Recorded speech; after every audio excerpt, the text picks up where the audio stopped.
Sur la base des travaux permettant de repérer les absences d'un salarié dans un calendrier annuel, cette formation propose de décliner le principe. Il y est question, toujours sur un calendrier annuel, de faire ressortir dynamiquement les périodes de congés scolaires.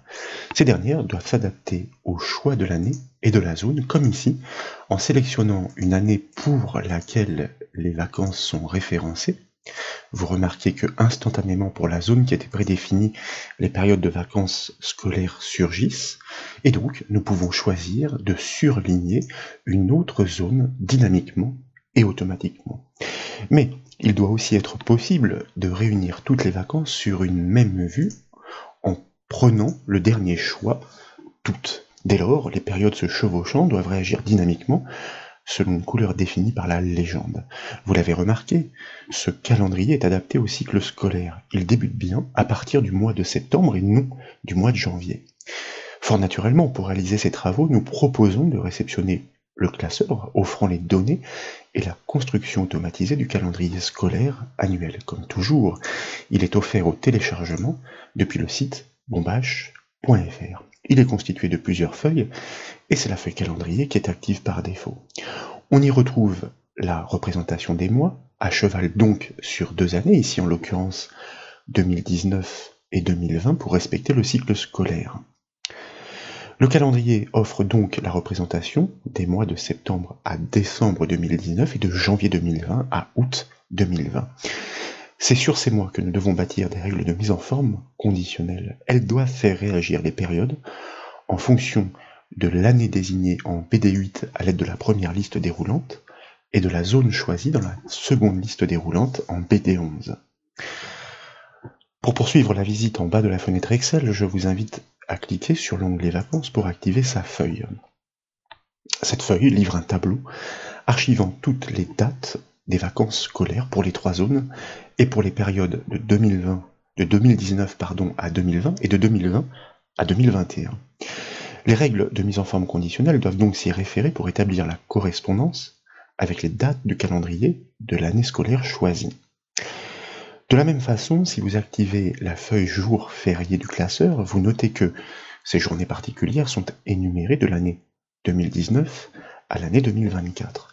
Ces jours fériés sont déjà repérés dynamiquement pour l'année scolaire choisie sur un fond noir. Néanmoins, nous proposons de remplacer les règles en vigueur par une nouvelle. La méthode que nous suggérons dans cette formation est une astuce, et cette astuce simplifie la syntaxe et la compréhension de la règle. Nous pourrons dès lors la décliner pour la mise en valeur des périodes de vacances scolaires. Cette astuce consiste simplement à compter le nombre de fois où la date est trouvée dans la base de données, plutôt que de la rechercher. Nous allons donc pouvoir exploiter la fonction excelmb.si à la place de la fonction recherche-v. Cette fonction de dénombrement requiert 2 paramètres, la plage de cellules sur laquelle compter le critère et le critère lui-même. Les cellules vides du calendrier doivent être ignorées. Pour énoncer 2 conditions à recouper, nous devons donc exploiter la fonction et dans la syntaxe de la règle. Je vous invite à revenir sur la feuille calendrier et à sélectionner toutes les cases du mois de septembre, soit la plage de cellules B7H12 pour commencer. Et puis, dans la section style du ruban accueil, nous allons cliquer sur le bouton mise en forme conditionnelle et en bas de la liste, choisir la commande gérer les règles. La boîte de dialogue du gestionnaire des règles apparaît. Et dans cette boîte de dialogue, je vous invite à sélectionner effectivement la première règle repérant ces fameux jours fériés grâce à une recherche V et à cliquer sur le bouton supprimer la règle et à faire de même en sélectionnant la seconde et puis en cliquant sur le bouton supprimer la règle. Dès lors, nous pouvons valider ce nettoyage en cliquant sur le bouton OK de la boîte de dialogue. Pour le premier mois de l'année scolaire, nous avons donc supprimé ces règles de mise en valeur des jours fériés afin de les remplacer par une seule règle plus simple. Nous devons tout d'abord répliquer cette modification sur tous les autres mois de l'année scolaire. La plage de cellules pour le mois de septembre étant toujours sélectionnée, nous allons double-cliquer sur le pinceau, l'outil reproduire la mise en forme, afin de pouvoir répliquer en cascade tous les attributs, notamment de format dynamique, pour tous les autres mois, en cliquant et en glissant tour à tour sur les uns et les autres, et vous remarquez qu'au fur et à mesure des manipulations, les jours fériés disparaissent en effet. Donc nous poursuivons, effectivement, pour le mois de février, pour le mois de mars, pour le mois d'avril bien entendu, et vous remarquez que à chaque fois, tous les jours fériés qui étaient repérés jusqu'alors, du fait de la suppression de ces règles de repérage dynamique, eh bien, disparaissent instantanément. Si bien que, sur un environnement purgé, nous allons pouvoir remplacer ces deux règles par cette fameuse astuce. Cette technique du pinceau donc permet de répliquer, comme vous l'avez vu, ces attributs de mise en forme en cascade à l'issue pour abandonner ce pinceau, car comme vous le voyez, en atteste son curseur, il est toujours actif, il convient donc soit d'enfoncer la touche échappe du clavier, soit de répliquer sur son icône dans le ruban à accueil. Avant de débuter, et pour simplifier la syntaxe de la règle, je vous propose d'attribuer un nom au tableau des congés. C'est pourquoi, en bas de la fenêtre Excel, nous allons revenir sur la feuille jour férié en cliquant sur son onglet. Et puis, nous allons ensuite sélectionner l'une des cellules de ce petit tableau, par exemple C6, et réaliser le raccourci clavier CTRL-A. Comme vous le savez, ce dernier permet dans le contexte de sélectionner toutes les cellules qui l'entourent jusqu'aux extrémités du tableau, donc de sélectionner le tableau lui-même. Ensuite, dans la zone nom, en haut à gauche de la feuille, nous allons attribuer effectivement un intitulé précis, sans accent tant qu'à faire, et sans espace bien entendu, à ce tableau férié que nous validons avec la touche entrée du clavier nécessairement. C'est donc désormais grâce à cet intitulé que nous allons pouvoir faire référence à la base de données pour l'écriture des règles de mise en forme conditionnelle. Grâce à ce nom, nous n'aurons pas besoin de changer de feuille dans la syntaxe de la formule pour désigner ce tableau. Je vous propose de revenir donc sur la feuille calendrier et puis de sélectionner de nouveau toutes les cases du premier mois sur la plage de cellules B7H12. Ensuite, dans la section style du ruban accueil, nous allons de nouveau cliquer sur le bouton mise en forme conditionnelle et cette fois, en bas de la liste, choisir la commande nouvelle règle. Dans la boîte de dialogue qui suit, nous allons sélectionner le type utiliser une formule pour déterminer pour quelle cellule le format sera appliqué puisque notre règle est assez spécifique. Malgré tout, elle doit déceler la présence des dates de chacune des dates de ce calendrier annuel dans le tableau des jours fériés. Dans la foulée, nous cliquons dans la zone de saisie qui se propose juste en dessous pour l'activer. Nous tapons le symbole égal pour initier la syntaxe de la règle et comme nous le disions, deux conditions sont à recouper pour les énumérer. Donc, nous débutons par la fonction et suivi d'une parenthèse pour accueillir ces critères, en l'occurrence ces conditions donc à émettre.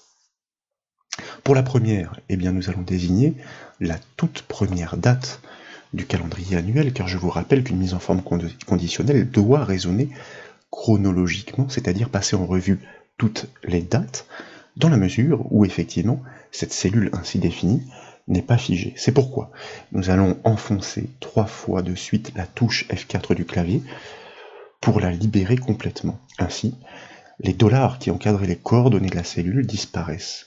Elles doivent en effet toutes être passées en revue.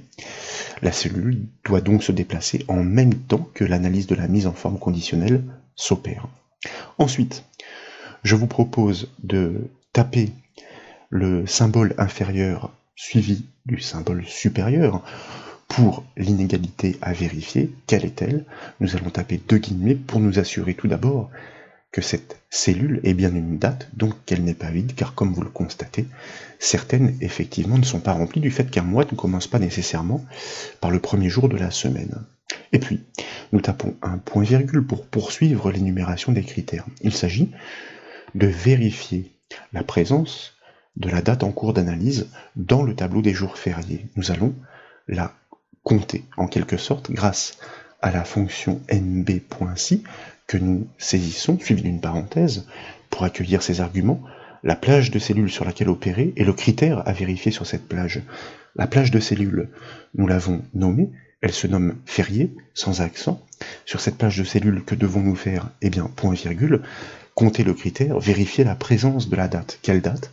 La première, pour respecter l'analyse chronologique de la mise en forme conditionnelle, que nous allons défiger pour les mêmes raisons que précédemment, en enfonçant 3 fois la touche F4 du clavier. Dès lors nous pouvons fermer la parenthèse de la fonction nb.si, et puis nous devons émettre cette seconde condition qui consiste à nous assurer que le décompte est bien positif, que cette date a été repérée au moins une fois. Dans la foulée donc, nous fermons la parenthèse de la fonction et nous devons, lorsque ces deux critères sont vérifiés ensemble, associer un format, le même que celui qui était suggéré, un fond noir, une police blanche. Mais avant cela, eh bien, nous pourrions éventuellement, j'étais en train de penser, récupérer ce bout de syntaxe pour éventuellement la répliquer ensuite, mais nous avons du chemin à parcourir entre temps. Bon, qu'à cela ne tienne donc, nous allons cliquer effectivement sur le bouton format. Ensuite, je vous invite à activer l'onglet remplissage de cette boîte de dialogue qui se propose. Dans la palette de couleurs, nous choisissons un gris foncé, et puis, dans l'onglet police, comme nous le disions, nous allons sélectionner un style gras avec une couleur de texte qui tranche, comme le blanc, à l'aide de la liste déroulante. Nous pouvons valider ces réglages en cliquant sur le bouton OK de la boîte de dialogue. Nous sommes ainsi de retour sur la première. Elle offre un résumé du comportement dynamique à adopter sur la plage de cellules désignées. Le raisonnement est le suivant. Si la date en cours d'analyse existe bien et qu'elle est référencée dans la base de données des jours fériés, alors sa cellule doit réagir sur fond noir avec un texte transformé en blanc. Donc, nous validons cette règle en cliquant sur le bouton OK de la boîte de dialogue. Comme le mois de septembre ne propose aucun jour férié, aucune mise en valeur dynamique ne surgit pour l'instant. Cette règle doit être répliquée sur tous les autres mois de l'année scolaire. Donc, avec le pinceau, comme nous l'avons fait tout à l'heure, eh bien tout d'abord, je vous invite à double-cliquer sur son icône, et puis ensuite à glisser tour à tour sur toutes les cases des autres mois de l'année scolaire. Et comme vous pouvez le voir, au fur et à mesure de la réplication, en effet, les jours fériés sont automatiquement repérés. Ils varient, comme vous le savez, pour certaines fêtes religieuses d'une année sur l'autre, ce que nous pourrons constater éventuellement grâce à la première liste déroulante en BD8 en modifiant l'année sélectionnée pour la construction du calendrier scolaire. À l'issue, comme nous le disions précédemment, donc, nous pouvons enfoncer la touche échappe du clavier pour abandonner l'outil. Si nous changions donc l'année 2019 par l'année 2020, constatez la présence ici des jours fériés pour avril et mai, il devrait fort logiquement se déplacer, et vous voyez que c'est bien le cas. Nous avons donc réussi à remplacer deux règles de mise en forme conditionnelle par une seule, qui plus est, avec une syntaxe allégée grâce à la fonction de dénombrement conditionnel nb.si. En cellule BD11, une liste déroulante comme nous l'avons vu, propose de choisir la zone pour laquelle les dates de vacances doivent être identifiées dynamiquement dans le calendrier scolaire. Tout d'abord, en bas de la fenêtre Excel, je vous invite à cliquer sur l'onglet Vacances pour activer sa feuille. Comme vous le remarquez, chaque titre de colonne de date est préfixé du nom de sa zone. Par exemple ici, zone _B_. Il est ensuite concaténé avec les années de la période scolaire. Et l'année de départ, nous la choisissons grâce à la première liste déroulante de la feuille calendrier. Il paraît donc judicieux de nommer chaque colonne en fonction de son titre. Dans la syntaxe de la règle, nous n'aurons aucune difficulté à désigner ce nom dynamiquement par concaténation en fonction des choix émis par l'utilisateur. Et donc, nous pourrons localiser la zone dans laquelle la recherche doit être effectuée. Nous proposons pour ce faire d'exploiter une fonctionnalité automatique pour créer ces noms de colonnes.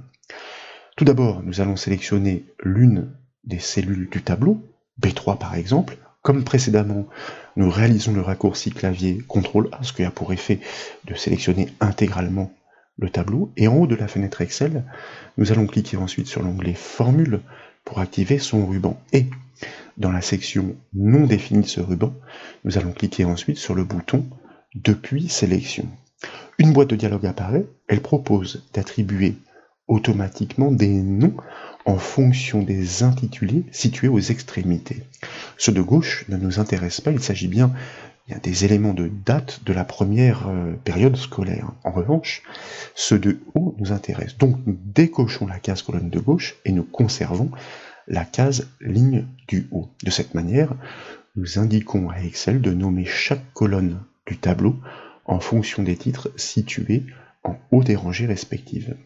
Nous pouvons de fait valider ces réglages en cliquant sur le bouton OK de la boîte de dialogue. Et pour le remarquer, je vous invite ensuite à déployer la liste déroulante de la zone nom. Et comme vous pouvez le voir, les noms ont parfaitement été attribués en fonction des titres de chaque colonne. Si vous cliquez sur l'un d'entre eux, par exemple la zone C pour l'année 2019-2020, sa plage est automatiquement sélectionnée. Ce sont ces noms que nous devons dynamiquement reconstruire en fonction des choix de l'utilisateur dans les règles à bâtir. Avant cela, je vous invite de nouveau à sélectionner l'intégralité du tableau, et puis nous allons lui aussi le nommer, donc, dans sa zone nom, par exemple, vacances, que nous validons nécessairement, je vous le rappelle, par la touche Entrée du clavier. Ce nom désigne donc toutes les périodes réunies. Il sera utile pour des recherches globales, nous allons le voir notamment pour les périodes scolaires qui se chevauchent. Désormais, je vous propose donc de revenir sur la feuille calendrier, et comme nous l'avons fait jusqu'alors, nous commençons par sélectionner toutes les cases du mois de septembre sur la plage de cellules B7H12.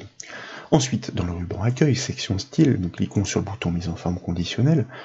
Nous choisissons de bâtir une nouvelle règle puisqu'elle est certes spécifique.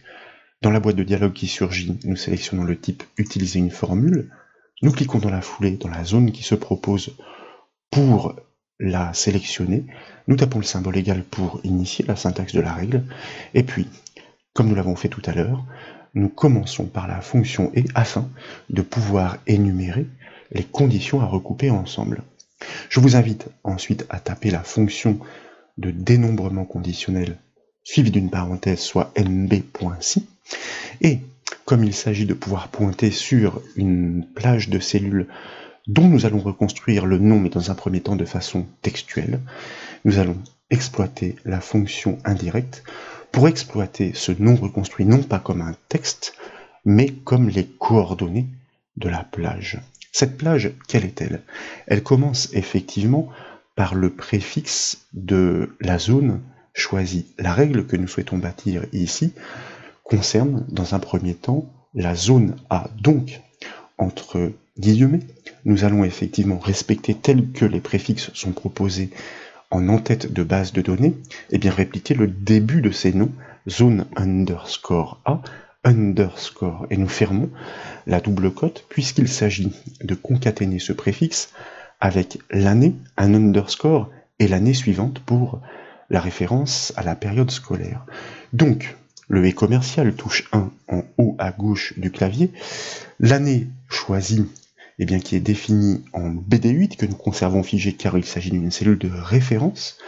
Lorsque l'analyse va se répercuter sur toutes les dates, nous devons toujours nous référer à cette année ainsi sélectionnée, que nous concaténons avec un underscore pour respecter la syntaxe des noms de colonnes, que nous concaténons avec l'année plus 1, donc de nouveau la cellule BD8 que nous conservons figée, à laquelle nous ajoutons effectivement une unité. Pour cette première règle et pour résumer, nous agissons donc sur la zone A. Il s'agit effectivement du préfixe du nom de la colonne sur laquelle la date doit être cherchée. Nous la concaténons avec l'information sur l'année, mais aussi l'année suivante. Il en résulte, comme nous le disions, une chaîne strictement identique au nom de la colonne ciblée, interprétée comme telle grâce à la fonction indirecte, c'est-à-dire en coordonnées de cellules. Nous pouvons dès lors fermer la parenthèse de la fonction indirecte, et puis taper un point-virgule pour passer dans l'argument du critère de la fonction nb.si. Sur cette colonne, ainsi désignée dynamiquement, quel est le critère que nous devons vérifier? La présence de la date en cours d'analyse, soit la cellule B7, que nous défigeons toujours pour les mêmes raisons en enfonçant 3 fois de suite la touche F4 du clavier. Dès lors, nous fermons la parenthèse de la fonction nb.si. Le critère consiste à vérifier sa présence. Est-ce que le décompte retourne une valeur supérieure à 0? Si oui, cela signifie que la date a effectivement été trouvée dans cette colonne. Nous pouvons donc taper un point-virgule pour poursuivre l'énumération des conditions. Dans le même temps, nous devons nous assurer que, pour pouvoir faire ressortir les vacances scolaires de la zone A, que c'est bien cette zone qui est définie en BD11. Donc, l'égalité concerne la cellule BD11 de référence que nous conservons figée, avec entre double cote le texte brut, soit zone underscore A, et nous pouvons fermer la double cote désormais, et puis la parenthèse de la fonction et puisque l'énumération des conditions est terminée. Cette fois en revanche, je vous invite effectivement à prélever l'intégralité de cette syntaxe et à la copier puisque nous avons d'autres règles à bâtir selon exactement le même principe pour les autres zones, B et C en l'occurrence. Ensuite, donc, nous devons faire réagir ces périodes, si d'aventure elles sont décelées, en cliquant sur le bouton format, et concernant la zone A, eh bien il s'agit de choisir de faire ressortir le fond des cellules incriminées sur un fond jaune assez soutenu. C'est pourquoi nous activons l'onglet remplissage et nous le sélectionnons fidèlement dans la palette de couleurs qui se propose. Nous pouvons valider ce réglage de format en cliquant sur le bouton OK. Ainsi, nous sommes de retour sur la première boîte de dialogue.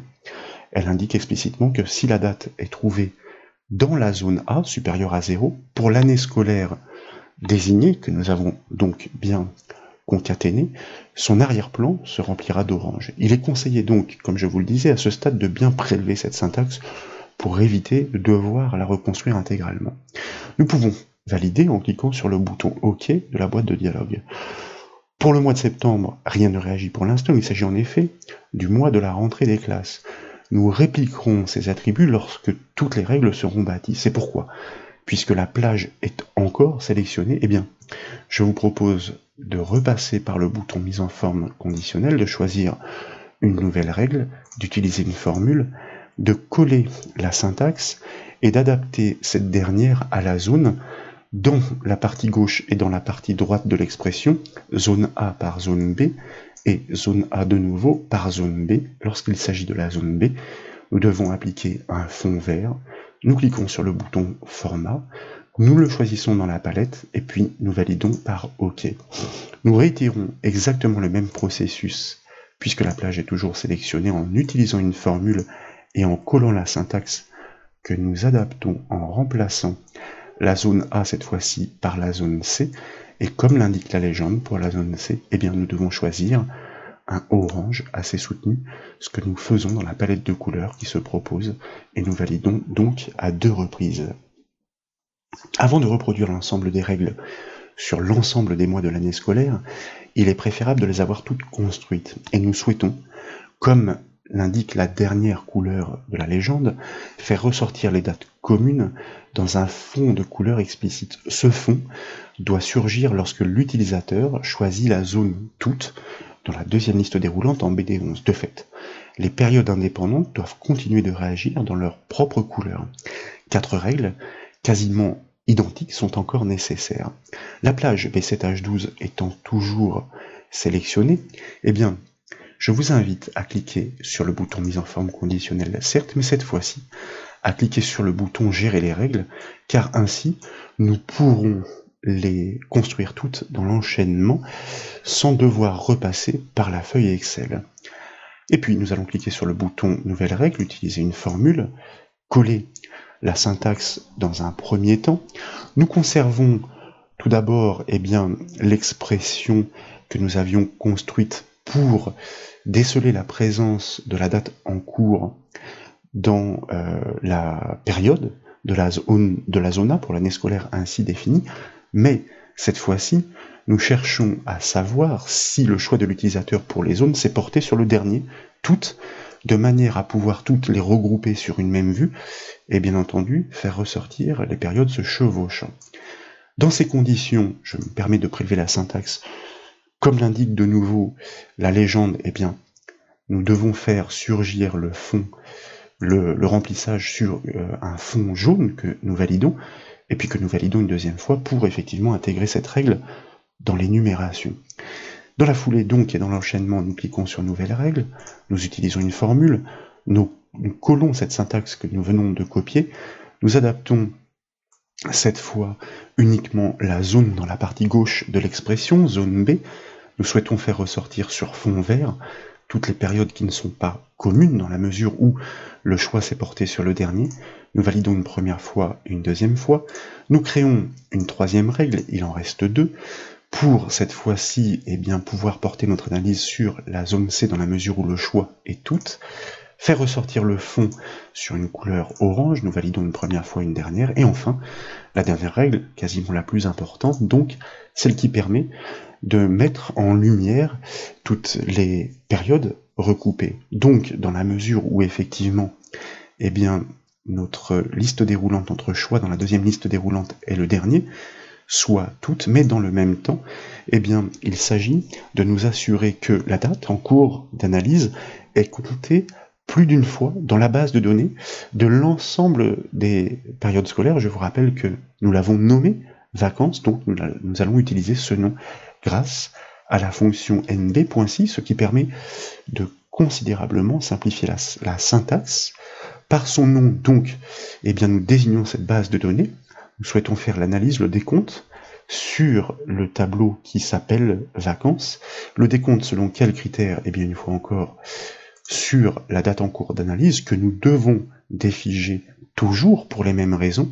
Est-ce que ce décompte retourne une valeur supérieure à 1? Cela signifie que cette date a été trouvée plus d'une fois, au moins 2, donc elle est au moins commune à 2 zones pour les périodes de vacances scolaires. Donc, il s'agira de les faire ressortir dans une mise en forme qui est appropriée. N'oublions pas de fermer la parenthèse de la fonction et à l'issue de l'énumération, cette couleur, quelle est-elle? Ce rouge rubis. Donc, nous cliquons sur le bouton format et dans l'onglet remplissage, effectivement, nous choisissons une couleur qui est fidèle. Et puis, pour faire ressortir tout de même sur ce fond qui est assez prononcé, le texte, nous allons choisir une police grasse et un texte à l'opposé, blanc par exemple, choix que nous validons par OK une première fois, et puis par OK une deuxième fois. Nous sommes de retour donc sur le gestionnaire des règles qui résume l'ensemble des formats dynamiques qui sont susceptibles de se déclencher pour l'instant sur cette unique plage. Mais avant de répliquer toutes les règles sur l'ensemble du calendrier scolaire, il est important de comprendre l'importance de la hiérarchie de ces dernières. Donc tout d'abord, nous allons valider l'ensemble de ces règles. La plage de cellules B7H12 étant toujours sélectionnée, je vous invite à cliquer une fois sur le bouton reproduire la mise en forme et ensuite à reproduire ces attributs sur le mois de décembre, puisque en décembre, il y a nécessairement des vacances scolaires. Aussitôt, les dates de vacances pour la zone A, donc le système semble bien fonctionnel, sont repérées dynamiquement. Mais comme vous pouvez le voir, la mise en valeur du jour férié pour le 25 décembre est neutralisée. Cette journée est commune à 2 règles, et celle qui est posée en dernier est jugée prioritaire. Donc, je vous invite à annuler, soit en cliquant sur le bouton de la barre d'accès rapide, soit par le raccourci clavier CTRL Z. La plage de cellules, en revanche, B7H12 doit de nouveau être sélectionnée. Et dans la section style du ruban accueil, nous allons revenir sur notre gestionnaire de règles, donc par la commande gérer les règles.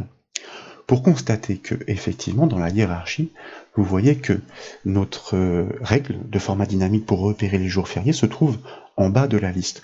Nous allons tout simplement, grâce à la flèche montée, eh bien, le positionner en tête de liste. Cela signifie que c'est elle qui aura le dernier mot. Elle doit permettre d'identifier un jour férié de façon explicitement différente, y compris dans une période conjointe de vacances scolaires. Dès lors, eh bien, nous pouvons valider ces réglages en cliquant sur le bouton OK, prélever la mise en forme par double-clic sur le pinceau et effectivement la répliquer sur l'ensemble des autres mois de l'année pour constater normalement à partir du mois de décembre que voilà, la période de congé de vacances scolaires est explicitement mise en valeur, mais que néanmoins le 25 décembre eh bien, prend le dessus, c'est-à-dire qu'il est explicitement repéré au milieu des vacances comme un jour férié. Donc nous poursuivons jusqu'à répliquer l'ensemble de ces attributs dynamiques jusqu'au dernier mois, soit le mois d'août de l'année suivante, si bien qu'à l'issue, comme nous le disions, nous pouvons enfoncer la touche échappe du clavier. Si nous changeons de zone, par exemple, nous choisissons la zone B instantanément, eh bien les vacances scolaires pour cette nouvelle zone sont repérées dans le jeu de couleurs qui est stipulé par la légende, constatez que les périodes se décalent légèrement, puisqu'il y a forcément un décalage d'une zone à une autre. Et si nous sélectionnions la toute dernière, toute, c'est-à-dire celle qui permet de faire ressortir les parties communes, vous constatez que lorsque ces périodes de congés scolaires ne sont pas communes, eh bien elles ressortent dans leur propre couleur pour le jaune et le vert. En revanche, lorsqu'elles sont à cheval, elles sont mises en valeur de façon explicite dans cette couleur, eh bien, on ne peut plus significative. Nos travaux sont donc terminés. Nous aurions pu développer une fonctionnalité supplémentaire, consistant par exemple à repérer les jours d'absence des professeurs par matière. Nous aurions de même pu entrevoir d'identifier les potentiels jours de grève. Mais il s'agit de techniques similaires à celles que nous avons mises en place dans la formation sur les jours de congé des salariés. Voilà donc pour ces démonstrations. J'espère qu'elles vous ont plu. Si c'est le cas, comme toujours, je compte sur vous pour mettre un petit j'aime à la vidéo. Et comme vous le savez, vous pouvez retrouver toutes les autres formations sur le site bombache.fr. Je vous remercie.